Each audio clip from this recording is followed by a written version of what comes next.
Pada update VTube kali ini, saya akan membahas masalah Kiai Eman lagi. Kenapa membahas Kiai Eman? Jawabannya karena tiada lain dan tiada bukan. Kiai Eman itu kan yang megang tombol on VTube. Jadi harus dibahas, biar masalah VTube cepat clear, ya kan? Oke, langsung saja kita simak investigasi hari ini. Kisruh Kiai Eman. Kalau kita menyimak video wawancara Kiai Eman Suryaman di kanal YouTube Pada Suka TV, video lama ketika sosoknya muncul dalam kanal My Future Business School, dan komentar atas wawancara yang pertama oleh Bang Yos, maka ada beberapa pertanyaan yang terngiang-ngiang di kepala kita. Apa saja pertanyaannya? Ini dia.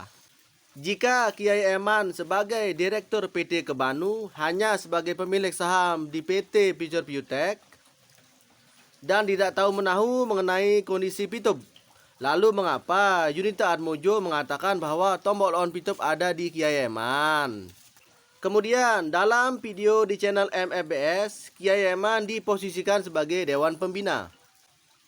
Apa mungkin seorang Dewan Pembina tidak mengetahui mekanisme dan kerja VTube yang sejak 2020 dimuat dalam daftar investasi ilegal sebagai money game? Jika benar yang disampaikan oleh Kiai Eman bahwa SBI nyemprit VTube karena dianggap merupakan bisnis baru dan masih harus memenuhi perizinan yang berlaku, berarti selama ini ia tidak mengetahui bahwa VTube itu adalah money game, ya kan? Kemudian patah selanjutnya, brother. Jika alasan PT Kebanu menginvestasikan dana ke PT Future Biotech menjadi salah satu pemilik saham adalah karena melihat bisnis VTube menjanjikan, terlebih di tengah masa pandemi ini. Terus kenapa PT Kebanu tidak segera menarik diri setelah VTube memunculkan banyak kejanggalan? Khususnya dalam hal ini adalah iklan yang bodong. Terakhir nih guys, bisa dikatakan bahwa Kiai Eman menjadi tameng para pemain kelas kakap. Dalam hal ini tentu saja keluarga Laza dan Wilbert Karimun. Terlebih yang tidak disadari Kiai Eman, pipi bisa diproduksi sesuka hati, menyebabkan pemain-pemain kelas kakap bisa cepat meraup keuntungan dengan menjadi diamond dalam waktu singkat dan memakan uang member yang terlena perangkap fast track. Jadi ingat dulu waktu VTube masih rame-ramenya tahun 2020. Banyak VTuber dan haters saling gelut di grup Telegram. Mereka umumnya pamer penghasilan dibayar dolar dari nonton iklan, meskipun mereka lebih tepatnya dibayar uang monopoli alias PP. Tema selanjutnya, regulator selalu salah. Sering terjadi jika uang member tidak bisa ditarik atau dicairkan atau dibayar atau di WD, maka regulatorlah yang dipersalahkan. Padahal penghentian kegiatan sebuah entitas bertujuan agar melengkapi seluruh izin yang disyaratkan oleh instansi terkait. Penghentian aplikasi dan website, penghentian perekrutan member baru, dan penghentian kegiatan operasional untuk sementara hingga seluruh izin selesai. Tetapi tidak menghentikan proses pengembalian uang member jika memang member menghendaki menarik seluruh atau sebagian uangnya, karena hal itu adalah hak member. Jadi jangan percaya bahwa regulator melarang proses penarikan atau WD uang member. Tapi yang Anda harus curigai adalah pada aplikasi Anda. Mengapa proses penarikan atau WD uang Anda dipersulit? Kita ambil contoh di kasus VTube. Jangan katakan regulator menghalangi PT Future Biotech membayar PP member. Tapi tanyakan pada perusahaan Anda, mengapa sampai sekarang tidak membeli PP Anda? Sampai di sini paham ya?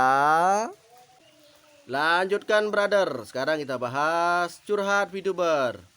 VTube sudah koma. Jangan-jangan manajemen dan top leader bahagia di atas penderitaan member. Semoga mereka dapat balasannya. Manajemen dan top leader yang wajib dikejar, karena merekalah yang mempromosikan kibulisasi VTube. Cooling down seperti kulkas dingin menyegarkan. Semoga VTube membawa kabar dingin menyegarkan bagi semua VTuber. Amin. Mantap, saya sekarang baru tahu VTube 3.0 akan segera hadir dalam waktu dekat. Dan saya tidak peduli mau sampai berapa versi, tetap saya tidak akan menginstal APK tersebut. Kalau Anda VTuber sejati, tentunya Anda bisa memahami Adanya motivasi Pitup tentu berisi informasi walau hanya setetes air hujan. Yang dimana dengan secara tidak langsung menyampaikan tidak terlalu vulgar atau tidak muter-muter. Atau istilah lainnya tersirat.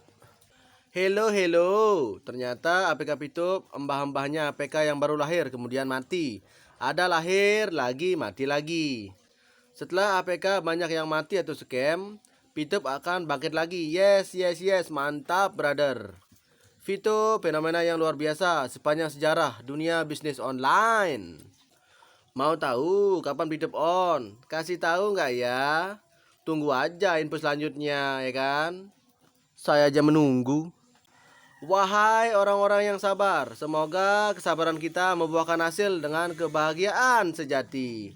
Kalau Anda masih kurang sabar, di Indomaret dan Alfamart sekarang sudah jual permen rasa sabar asam manis. Silahkan diborong. Sangat disayangkan seorang oknum tokoh besar agama mengkhianati rakyat dan menjadi maklar Ponzi, bahkan bersikeras menyembunyikan kebohongan. Dengarkanlah, wahai oknum, di mana hati dan jiwa dan di mana agama yang mengajarkan penuntun hidup. Justru malah engkau sendiri yang mengingkari ajaran Tuhan. Apakah kau sudah buta atau tuli dengan ajaran agama? Maka dari itu engkau berani mengingkarinya. Betul-betul kau biadab dan tidak punya mata batin. Aplikasi Pitup sudah merusak moral generasi bangsa. Cuman rebahan rupiah mengalir sendiri. Hal ini pula yang membuat orang jadi halu dan tetap nggak bisa move on dari pikirannya.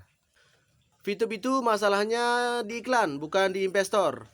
Lihatlah media TV, programnya bagus-bagus, iklannya banyak, dan yang nonton juga banyak. Pitup itu banyak yang nonton, tapi iklannya nggak ada. Jadi manajemen harus nyari orang yang ngerti jual iklan seperti di TV-TV.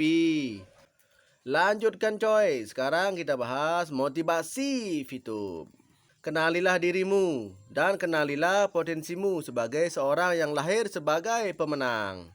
Dengan bukti berjuta-juta sel bersaing saat orang tua kita berjuang dan kitalah yang mengalahkan berjuta-juta sel yang lain. Kita adalah sang pemenang sehingga kita lahir ke dunia ini. Setelah kita lahir ke dunia ini, maka kita harus berani. Berani apa guys? Yaitu berani bermimpi, berani melangkah, dan berani berjuang habis-habisan. Sampai akhirnya Anda sukses terbang tinggi, menebar manfaat, menuai berkah. Jadilah bagian dari orang-orang yang cerdas dan jenius dalam memilih aset untuk masa depan. Aset jangka panjang identik dengan beli saat harga masih murah, lalu disimpan untuk jangka waktu yang panjang dan akan menghasilkan nilai berkali-kali lipat dari harga awal saat kita membelinya. Bisnis jaringan itu kerjanya sedikit tetapi hasilnya banyak. Bahkan nantinya nggak perlu kerja dan hasilnya pun bertambah banyak. Itulah yang disebut motif ekonomi. Nggak kerja tapi kaya raya. Lanjutkan brother, sekarang kita ganti tema. Temanya yaitu bisnis itu jualan, jualan itu bisnis. Bagi saya, berdagang atau berniaga itu suatu hal yang amazing. Pertama, menyehatkan. Bukankah berniaga perlu silaturahim dan silaturahim itu menyehatkan? Kedua, membuka berbagai kemungkinan karena kita berjumpa banyak orang. Kadang sampai ketemu jodoh, hehehe. Ketiga, mengundang rezeki yang tak disangka-sangka karena potensi income bisa meningkat eksponensial. Alasan keempat, distribusi manfaat. Karena saat produk berpindah, maka manfaat pun meluas dan bertambah. Selanjutnya, kelima, yaitu bagian dari sunnah. Bukankah Nabi melakukan perniagaan selama 20 tahun lebih? Beberapa keunggulan bisnis fenomenal antara lain. Pertama, produknya sudah FDA atau World Class Quality. Kedua, banyak ulama yang membersamainya. Ketiga, banyak mentor yang membimbing full dan rutin insya Allah. Keempat, teramat banyak mitra yang sudah meraih impian-impiannya. Bukan omong doang, tetapi real alias nyata. Bahkan sebelum pandemi, alhamdulillah perniagaan ini sudah tumbuh dengan sangat pesatnya. Yang kelima, ekosistem yang hangat dan islami. Alhamdulillah kami sudah terbiasa belusukan satu sama lain. Ini tradisi yang mahal dan sangat langka di masyarakat. Karena seperti kita ketahui, soal berkunjung dan dikunjungi, maaf-maaf, nggak semua pengusaha sanggup melakukannya. Betul? Sekian update YouTube kali ini, semoga mencerahkan. Sampai jumpa lagi di next video. See you.